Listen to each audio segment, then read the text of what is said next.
બોલવા ઉભા થાય તો ટીકા કે ટિપ્પણી કરવી તો કોના સામે કરવી? આમાં આપણા વાળા જ ત્યાં બેઠા છે, એના સામે કહીને શું કેવું એમ ને? આ એક વ્યક્તિગત સ્વાર્થ માટે કરીને જ્યારે વિશ્વાસઘાત મતદારો લોકો અને પાર્ટી સાથે થતો હોય તો એ લાંબા ગાળે ન ચાલે. અને ભારતીય જનતા પાર્ટીમાં અહીંથી કોંગ્રેસ વાળો જાય ને એ ખાનગી રીતે તો એવું કે આ બાજુ ઓછીકું ના કરતા આ એવડો મોટા ગોડાઉન બનાવેલા છે એટલે ઉપયોગ કરીને ગોડાઉનમાં નાખી દેવાનો કાટમાળમાં, ભરતી વારનું કોઈ નામ લેતા નહીં. અને કોંગ્રેસમાં સ્ટેજ ઉપર આમ તમે જુઓ તો બહુ મોટા મોટા અવાજથી ભાષણ કરતા હોય, મોટી મોટી વાતો કરતા હોય, અને ભાજપનો પટો બાંધ્યો નથી કે તમારે આમ બકરી આમ દોરી અને ગોડાઉનમાં મેલી દે. આવી હાલત એ અહીંથી ગયા પછી જે કાર્યકરો કે આગેવાનો કે વ્યક્તિગત સ્વાર્થ માટે જાય ને એ એમની હાલત આવી હોય છે. એક પણ મળતું સ્ટેટમેન્ટ કે એમના વિસ્તારના કામો માટે ના બોલી શકે. એમને લોકસભામાં ભાષણ કરવાનું હોય તો લખેલું આપે વાંચવાનું, વિધાનસભામાં એમને કઈ વાત કરવાની હોય તો લખેલું હોય એ વાંચવાનું. એના સિવાય પ્રજાના જે પ્રશ્નો હોય કે વિસ્તારના પ્રશ્નો હોય એને કઈ લેવા દેવા હોતું નથી. અને વાત કરે બધાને દબાવવાની ધમકાવવાની તો એમને ખબર હોવી જોઈએ. મોતીભાઈએ જે વાત કરી એ પ્રમાણે હું વાત કરું કે તમારી ભાજપની ઓકાત નથી, તાકાત નથી. આ દેશમાંથી અંગ્રેજોના 200 વર્ષના શાસનને કોંગ્રેસે એક ઝાટકે ઉખાડીને નાખી દીધું હોય કે ગોરો સામે લડ્યા હતા અને તમે તો ચોરો છો. પહેલા કોંગ્રેસ ગોરો સામે લડી અને હવે કોની સામે લડવાનું છે? ચોરો સામે. કોની સામે લડવાનું છે? ચોરો. તો આ દેશની અંદર તો ગોરોને ભગાડવામાં કોંગ્રેસને પીછેહટ ન કરવી પડી હોય અને એને નેતાઓએ ઉખાડીને નાખી દીધા હોય. આ જવાહરલાલ નહેરુ કે બધાય જેટલા ઘરે નથી રહ્યા એટલા જેલમાં રહ્યા છે. આ દેશની આઝાદી માટે કરીને દેશના લોકોએ કુરબાની આપી છે. તમે તો બધું તૈયાર હતું ને ખાવા. તમારા એક નેતાનું નામ આપો કે આ દેશની આઝાદી માટે અત્તર બાવળનો કાંટો લાગ્યો હોય ને એવો એક નેતાનું નામ આપો તો અમે તમને અભિનંદન આપશું. માત્ર ટીકાઓ સિવાય કઈ વસ્તુ એમના ભાગમાં નથી આવી. ત્યારે હું આપ સૌને વિનંતી કરું છું કે હમણાં તમે જુઓ તો મહિલા અનામત બિલનો ખરડો લાવ્યા ને ભાઈ, મહિલા અનામત નું બિલ 2023 માં સર્વાનુમતે પસાર થઈ ગયું. કોંગ્રેસ પાર્ટી અને બધા પક્ષો એને ટેકો આપ્યો કે તમે આને 2024 માં લાગુ કરી દો. તમને કોણ ના પાડે છે? પણ એ ટાણે તો લાગુ નતું કરવું. એ ટાઈમે તો મહિલાઓને સીટો નથી આપી. એમને શરત મૂકી કે ભાઈ આનો અમલ 2029 માં કરવામાં આવશે.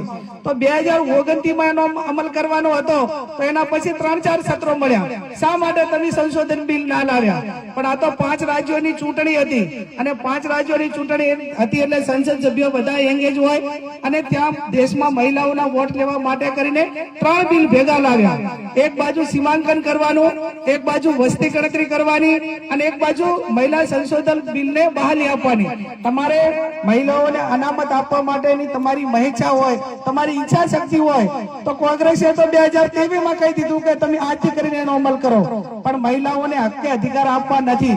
માત્ર મહિલાઓના નામે સમગ્ર દેશની અંદર વોટ લેવાશે. અને હું તો એમને જાહેર સ્ટેજ ઉપર કહું, ભાજપના તમામ નેતાઓને કે તમારી તાકાત કે લોકોના કામ થકી નથી, તમારી તાકાત કે ક્રેડિટ એ લોકોની તમારી છબીથી વોટ લેવા માટેની તાકાત તમારામાં નથી. એટલા માટે કરીને મહિલાઓને આગળ કરીને રાજકારણ કરવા માંગો છો અને જે મહિલાઓના નામે રાજકારણ કરે ને એના જેટલા કોઈ બીજા કાયર ના કહેવાય. આ કાયર લોકો છે કે જે પોતાની સત્તા માટે કરીને મહિલાઓને આગળ કરે છે. એટલે આવનાર સમયની અંદર આપ સૌ સાથે મળીને 26મી તારીખે જિલ્લાને તાલુકા પંચાયતની ચૂંટણીનું મતદાન છે. આપણા ઉમેદવારો જે મહિલાઓને અધિકાર એ જિલ્લાને તાલુકા પંચાયતમાં એ રાજીવ ગાંધીની સરકારે આપ્યા, કોંગ્રેસની સરકારે આપ્યા. આજે હું સંસદ સભ્ય છું તો હું 15 વર્ષ 10 વર્ષ તાલુકા પંચાયતની પ્રમુખ રહી, જિલ્લા પંચાયતમાં રહી, 2 વખત ધારાસભ્ય રહી. એટલા માટે કરીને હું લોકસભા સુધી પહોંચી અને જિલ્લાની તાલુકા પંચાયતમાં મહિલા અનામતનો ખરડો આજથી 30 વર્ષ પહેલા કોંગ્રેસની સરકાર ના લાવી હોત તો મારા જેવા કે અમને આ બેન હમણાં બા બેઠા છે, મારું સ્વાગત કર્યું, આ ઉમેદવાર છે, આ ઉમેદવાર છે, આમને એકને સ્ટેજ ઉપર બેહવા દે ખરા? કોઈ બેહવા દે? મને ના બેહવા દે.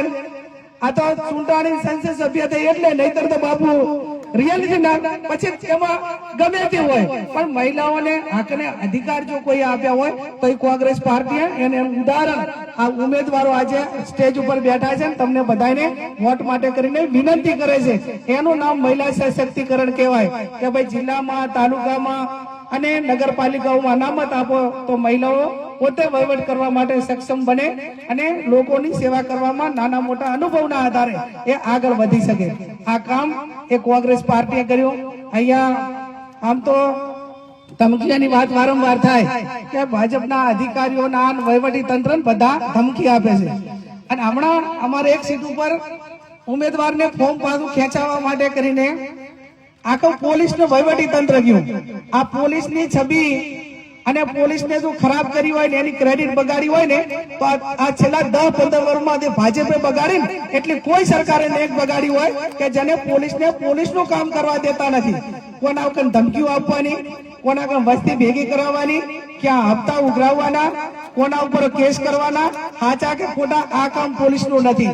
પોલીસને મજબૂર કરે છે. બધી પોલીસ એવી નથી હોતી, પણ ક્યાંક પ્રમોશન લેવા માટે કે પોતાને સારી જગ્યા લેવા માટે કરી અને વાલા લાગવા માટે કરીને પોલીસ અધિકારીઓ એ પોતાના વર્દી કે જેને એ પોલીસ હોય, તલાટી હોય, મામલતદાર હોય કે કોઈ પણ સરકારી કર્મચારી હોય તો એને પગાર કોણ આપે છે? તમે અને હું. સવારે દાડો કે સવારે 7 વાગે કે જેટલા વાગે ઉઠીએ ને, બ્રશ કરીએ ત્યાંથી કરીને ઊંઘીએ ત્યાં સુધી જેટલો ટેક્સ ભરીએ ને એ ટેક્સનો પગાર આપણે બધાને આપીએ છીએ. અને બંધારણ પ્રમાણે દરેક ખાતાને કામ કરવા માટેનો એક આપણાને એક બ્યુરોક્રેસી આખી સિસ્ટમ બનાવી છે. અને એટલા માટે એમને દરેકે એમનું કામ કરવું જોઈએ. આ તો ધમકી આપવા જાય અને ત્યાં થઈને પાછું એવું કીધું કે આ એ વાહમાં જઈને એવું કીધું કે આ દારૂનો ધંધો કોણ કરે છે? એમને કે ઉપાડી દેવાના છે. પાછા કોણ ગયા? પોલીસ વાળા, પીઆઈ ને એના બીર જમાદાર ને આ બધા. હવે પોલીસનો ભાઈ દારૂનો ધંધો કોણ કરે છે એ પોલીસ વાળાને વધારે ખબર હોય કે આપણને ખબર હોય? હપ્તા ઈ લેતી એને ખબર ના હોય કે આમાં દારૂ કોણ પાડે છે? એને ખબર હોય કે ભાઈ દેશીના હપ્તા કોણ લે છે, ઇંગ્લિશના કોણ લે છે.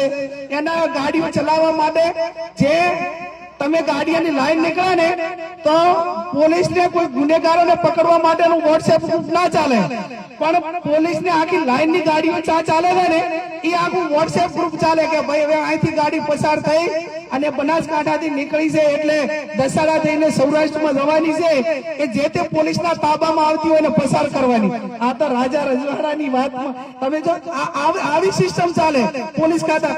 એટલે જે કામ વહીવટી તંત્રને કે અધિકારીઓને કે જે કરવાનું છે લોકોના હિતમાં કરવાનું છે નથી થતું. અને એના બદલે ક્યાંક ને ક્યાંક જે કામો નથી કરવાના થતા એ કામો થાય છે ને એના કારણે લોકોની અંદર રોષ છે. હું તમને બધાને ખાતરી આપું છું કે તમારું કોઈ પણ નાના મોટું કામ હશે તો કોંગ્રેસના આગેવાનો એ ક્યાંય તમારા માટે પીછેહટ નહીં કરે. અને આ લોકશાહી છે, આ લોફરશાહી નથી, આ લોકશાહી છે. અને લોકશાહી ની અંદર સ્વતંત્ર અધિકારો છે. આપણો નેતા રાહુલ ગાંધી એમ કહેતા હોય કે ડરો મત. રાહુલ ગાંધી નું મકાન લઈ લીધું, એનું સંસદ સભ્ય પદ રદ કરી નાખ્યું, 4000 કિલોમીટર ચાલ્યો, 40 જેટલા કેસ કર્યા, ઈડી લાવી, સીડી લાવી, બધું લાવ્યું, પણ એ મારા ના ડગ્યો. આજે પણ કીધું કે હું નથી ડરવા વાળો અને નથી મારા કોંગ્રેસના કાર્યકરો ડરવા વાળા. તમારામાં તાકાત હોય એટલો જુલમ કરી લેજો અને જે દાડે વારો આવે ને એ દાડે પૂરીના ઘઉં ભરવા માટેની તૈયારી રાખજો.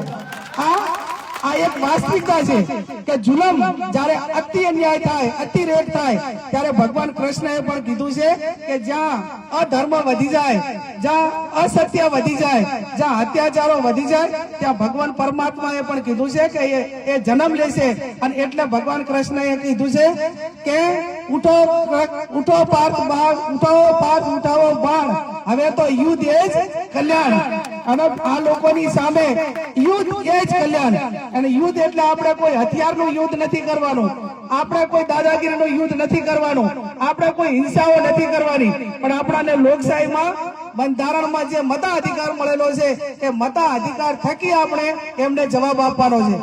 એટલે આપ સૌને એટલે બાબરથી વિનંતી કરવા આવીશું કે 26મી તારીખે આપણા જે 4 જિલ્લા તાલુકા પંચાયતના ઉમેદવાર અને જિલ્લા પંચાયતના ઉમેદવાર એ મેતુબાના જે ધર્મપત્ની છે એમને બધાને જીતાડીને વિજયનો વરઘોડો કાઢજો.